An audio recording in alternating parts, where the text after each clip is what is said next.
नमस्कार। आज की क्लास में आप सभी का स्वागत है। आज हम किसी साझेदार के लेखा वर्ष के मध्य में अवकाश ग्रहण करने या साझेदार के लेखा वर्ष के मध्य में मृत्यु हो जाने पर फर्म की लेखा पुस्तकों में किस प्रकार से लेखांकन करते हैं तथा मृत्यु या अवकाश ग्रहण करने वाले साझेदार को देय राशि का निर्धारण किस प्रकार से करते हैं का अध्ययन करने वाले हैं। तो आप ये वीडियो पूरा देखें व पूरी क्लास अटेंड करें, तभी आपके ये पूरा प्रश्न है वो समझ में आएगा। देखिए, लेखा वर्ष के मध्य में साझेदार के अवकाश ग्रहण करने या मृत्यु से संबंधित हमने पीछे जो क्लासें लगाई है उनका जो लिंक है वो आपको नीचे डिस्क्रिप्शन में मिल जाएगा, वो आप ज़रूर देखें। और आज के क्लास के संबंध में यदि आपको कुछ भी समझ में नहीं आता है या प्रश्न से संबंधित कोई भी समस्या है तो आप कमेंट करके मुझसे पूछ सकते हैं। तो आप पूरा वीडियो है वो पूरी क्लास है वो अटेंड करें ताकि जो भी आपको पढ़ाया जाए वो आपके समझ में आ जाए। तो चलिए, प्रश्न है वो आपकी स्क्रीन पर दे रखा है। एक प्रश्न देखते हैं कि जब साझेदार का लेखा वर्ष के मध्य में मृत्यु हो जाती है तो किस प्रकार से फर्म की लेखा पुस्तकों में हम लेखांकन करते हैं। देखिए, प्रश्न आपके सामने दिया गया स्क्रीन पर कि ए, बी व सी निम्नलिखित संपत्तियों से 1/4/2017 से व्यापार चला रहे थे। फर्नीचर 18,000, मशीन 72,000, नकद 10,000, देनदार 20,000। उनकी साझेदारी का हिस्सा है वो 5:3:2 था। उनकी पूंजी का भी यही अनुपात था। देखिए, साझेदार का जो पूंजी का अनुपात है तथा जो लाभ वाली अनुपात है वो दोनों बराबर है, 5:3:2। 30/9/2017 को बी की मृत्यु हो जाती है। कब? 30/9/17 को। तो अप्रैल, मई, जून, जुलाई, अगस्त, सितंबर। तो साझेदार की जो राशि का हम निर्धारण करेंगे, गणना करेंगे, वो 6 महीने का होगा।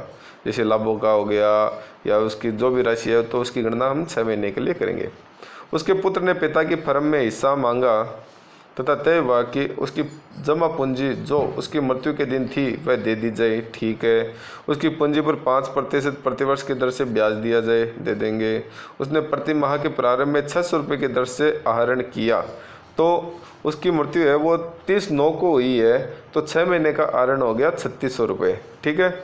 उसके यह आहरण उसके लाभ के हिस्से के लिए रहने दिए जाए कि जितने उसके आहरण है उतना ही उसका लाभ है। तो प्रॉफिट एंड लॉस सस्पेंस होगा वो भी 3600 रुपये होगा। इस प्रश्न में उसके आहरणों पर 6% प्रतिवर्ष के हिसाब से ब्याज लगेगा। तो आहरण 3600 रुपये, उस पर हम ब्याज लगा देंगे 6% की दर से।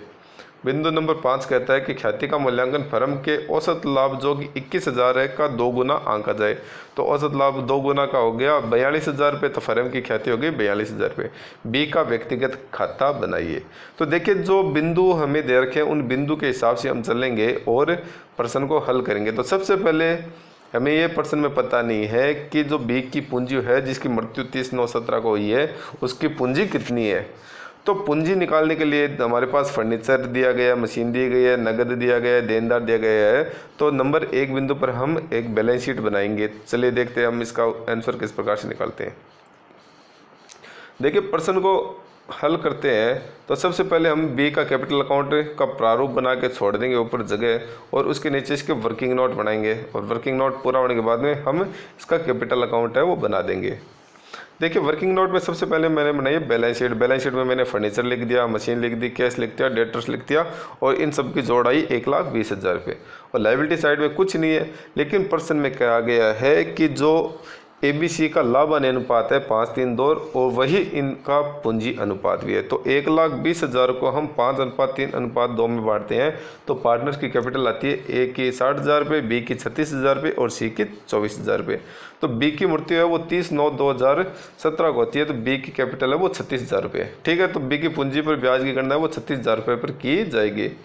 नंबर 2 बिंदु था वो था प्रश्न में। चलिए प्रश्न देखते हैं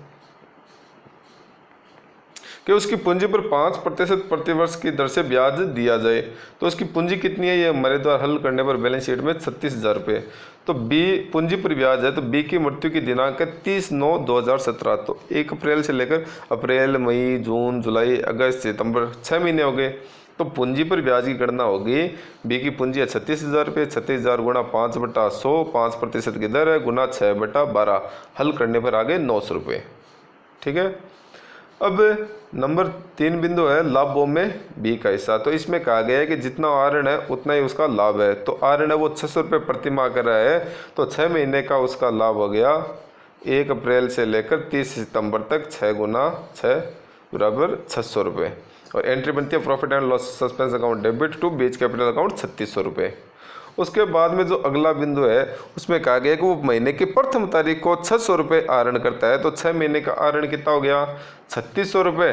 तो ब्याज की जब हम गणना करेंगे तो एक बात हमने अध्ययन कर रखी है साझेदारी वाले अध्याय में कि जब साझेदार महीने की प्रथम तारीख को लगातार 12 महीने आहरण करता है तो हम 6.5 माह का ब्याज लगाते हैं। यदि साझेदार महीने के मध्य में लगातार 12 महीने आहरण करता है तो 6 महीने का ब्याज लगाते हैं। और यदि साझेदार महीने की आखिरी तारीख को लगातार 12 महीने आहरण करता है तो हम 5.5 महीने का ब्याज लगाते हैं। तो यहाँ पर साझेदार महीने की प्रथम तारीख को 6 महीने तक आहरण करता है तो कितने महीने का ब्याज लगेगा वो नीचे देखिए लिखा है कि आहरण प्रतिमाह प्रथम तारीख को किया जाता है तो समय कितना लगेगा। तो सूत्र लगाए n+1/2 तो 6+1/2 बराबर 3.5 माह का ब्याज लगेगा आहरण पर। तो आहरण पर ब्याज की गणना आपके सामने दे रखी है 3600 गुणा 6/100 गुणा 3.5/12 और हल करने पर राशि आ गई 63 रुपये। अगला जो प्रश्न बिंदु दिया गया था उसमें कहा गया था कि जो ख्याति है वो औसत लाभों का 2 गुना है। औसत लाभ 21,000 है तो ख्याति कितनी हो गई औसत लाभ गुणा 2 बराबर 42,000 रुपये। अब ख्याति में बी का हिस्सा निकालेंगे तो बी का हिस्सा है तो ABC का लाभ है अनुपात है वो 5:3:2। तो ख्याति में बी का हिस्सा हो गया 42,000 गुणा 3/10 बराबर 12,600 रुपये। अब जब साझेदार अवकाश ग्रहण करता है या साझेदार की मृत्यु हो जाती है तो हम ख्याति का लेखांकन है वो उनके पूंजी खातों के माध्यम से करते हैं और प्रविष्टि करते हैं शेष रहे साझेदार अकाउंट डेबिट टू अवकाश या मृत साझेदार का पूंजी खाता। तो यहाँ पर ए और सी शेष रह गए तो as capital account debit C's capital account debit to B's capital account. तो ABC का जो अनुपात है वो है 5:3:2 और बी अवकाश ग्रहण कर गया तो 12,600 को ए और सी में 5:2 में बांटते हैं। तो एज कैपिटल अकाउंट डेबिट 9,000 रुपये सीज कैपिटल अकाउंट डेबिट 3600 रुपये हमने डेबिट कर दिए। तो सारे समायोजन वर्किंग नोट तैयार हो गया। अब हम बी का कैपिटल अकाउंट बना देते हैं। तो देखिए बी की पूंजी कितनी आई थी 36,000 रुपये। तो बी का कैपिटल अकाउंट जब बनाते हैं तो बाई बैलेंस BD 36,000 रुपये। अब जो बिंदुवार हमने गणना की है वर्किंग नोट में उन सभी को कैपिटल अकाउंट में हम लिख देंगे। 36,000 रुपये कैपिटल लिख दी। पूंजी पर ब्याज कितना है 900 रुपये तो बाई इंटरेस्ट ऑन कैपिटल 900 रुपये। ठीक है। उसके बाद दूसरा बिंदु क्या था लाभों में हिस्सा। तो लाभों में हिस्सा कितना है 36 रुपये तो by profit and loss suspense account लिखेंगे। By profit and loss suspense account 3600 रुपये। उसके बाद में हमने गणना किसकी की देखिए आहरण पर ब्याज की गणना की। आहरण कितना 3600 और आहरण पर ब्याज 6300 रुपये। तो ये दोनों कैपिटल अकाउंट के डेबिट साइड में लिखे जाएंगे टू ड्राइविंग्स और टू इंटरेस्ट ऑन ड्राइविंग्स। टू ड्राइविंग्स 3600 रुपये टू इंटरेस्ट ऑन ड्राइविंग्स 6300 नहीं सिर्फ 63 रुपये। ऊपर गणना कर रखी है गणना देख लें। उसके बाद में ख्याति में हिस्सा। तो ख्याति में हिस्सा है वो बी का 12,600 और समायोजन करने पर एज कैपिटल डेबिट 9,000 रुपये और सीज कैपिटल अकाउंट डेबिट 3600 रुपये। तो बी का तो कैपिटल अकाउंट बन ही रहा है तो एज कैपिटल और सीज कैपिटल डेबिट है तो इनको क्रेडिट साइड में लिख देते हैं। एज कैपिटल अकाउंट 9,000 रुपये सीज कैपिटल अकाउंट 3600 रुपये और क्रेडिट साइड की जोड़ है वो 53,100 रुपये आ गई। डेबिट साइड की जोड़ 3663 रुपये आ गई और घटाने पर बीच एक्सिक्यूटर अकाउंट है वो 49,437 रुपये है वो बी के उत्तराधिकारी खाते में हमने ट्रांसफ़र कर दिया। अगर पर्सन में दिया होता कि उसको तत्काल भुगतान कर दिया तो हम टू बैंक अकाउंट कर देते लेकिन ये राशि है वो बी के उत्तराधिकारी के खाते में हमने ट्रांसफ़र कर दी इसलिए जो अंतर है वो टू बीच एक्सिक्यूटर अकाउंट 49,437 हमने कर दिया। इस प्रकार से इस प्रश्न का हमने हल देखा है कि जब साझेदार की मृत्यु हो जाती है लेखा वर्ष के मध्य में तो किस प्रकार से हम उसका कैपिटल अकाउंट बनाकर उसको देय राशि का निर्धारण करते हैं। तो आशा करता हूँ कि ये प्रश्न आपके समझ में आया होगा। यदि आपके कोई भी बिंदु समझ में नहीं आए या प्रश्न का कोई भी गणना है वो समझ में नहीं आई है तो आप कमेंट करके मुझसे पूछ सकते हैं।